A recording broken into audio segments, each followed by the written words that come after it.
പുൽക്കൂട്. ഒറ്റ നോട്ടത്തിൽ സ്വർഗത്തിന്റെ പതിപ്പ് പോലെ തോന്നുന്നതാണ് ആ ദൃശ്യം.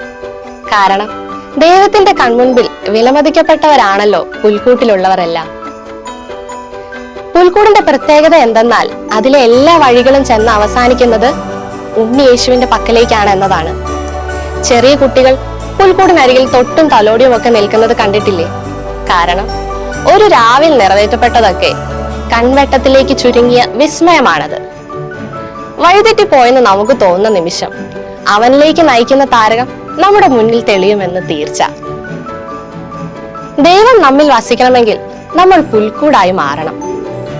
സ്വർഗത്തോളം ഔന്നത്യമുള്ള നാഥൻ മണ്ണോളം താഴ്ന്നതിന്റെ അടയാളമാണ് ഈ പുൽക്കൂട്. ഇത്രയും എളുപ്പത്തിൽ മനസ്സിലാക്കാൻ കഴിയുന്ന അർത്ഥങ്ങളുള്ള ഒരു ജന്മസ്ഥലം തിരഞ്ഞെടുക്കാൻ കഥകളുടെയും ഉപമകളുടെയും രാജാവിന് ഒരല്പ ബുദ്ധിമുട്ടുണ്ട്. കാരണം അത് മാത്രമല്ല പുൽക്കൂട്. ഈ ലോകത്തിലെ ഏതൊരു കാര്യത്തെയും രണ്ടോ അതിലധികമോ രീതിയിൽ നോക്കി കാണാൻ കഴിയും. പുൽക്കൂട് ദാരിദ്ര്യത്തിന്റെ പ്രതീകം, നിഷേധങ്ങളും ആട്ടിപ്പായ്ക്കലുകളും ഏറ്റുവാങ്ങിയവന്റെ അവസാന ആശ്രയം, കന്നുകാലികൾ വസിക്കുന്ന അവയുടെ വാടയുള്ള വൃത്തിഹീനമായ സ്ഥലം. സർവേശ്വരൻ താഴ്മയുള്ളവനാണെന്ന് തെളിയിക്കാൻ ഇതിലും വലുതായി മറ്റെന്തുണ്ട്? വേറെ ഒന്നുമില്ല. നല്ല വസ്ത്രമോ നല്ല കിടക്കയോ ഇല്ലാതെ നിസ്സാരരിൽ നിസ്സാരനായി നാഥൻ പിറന്നേണം. നിന്റെ ഉള്ളവ് ഇങ്ങനെയൊക്കെ ആണെങ്കിലും തമ്പുരാൻ അവിടെ വന്നു കഴിഞ്ഞാൽ നിന്നെ ആരാധനയുടെ ഇടമാക്കി മാറ്റും എന്നതിന്റെ തെളിവാണ് പുൽക്കൂട്. എങ്കിലും പുൽക്കൂട് അതിൽ മാത്രം ഒതുങ്ങുന്നില്ല. കാരണം ജനിച്ചു വീണ കുഞ്ഞ് ഈശോയ്ക്ക് നക്ഷത്രങ്ങളെ കാണണമായിരുന്നു.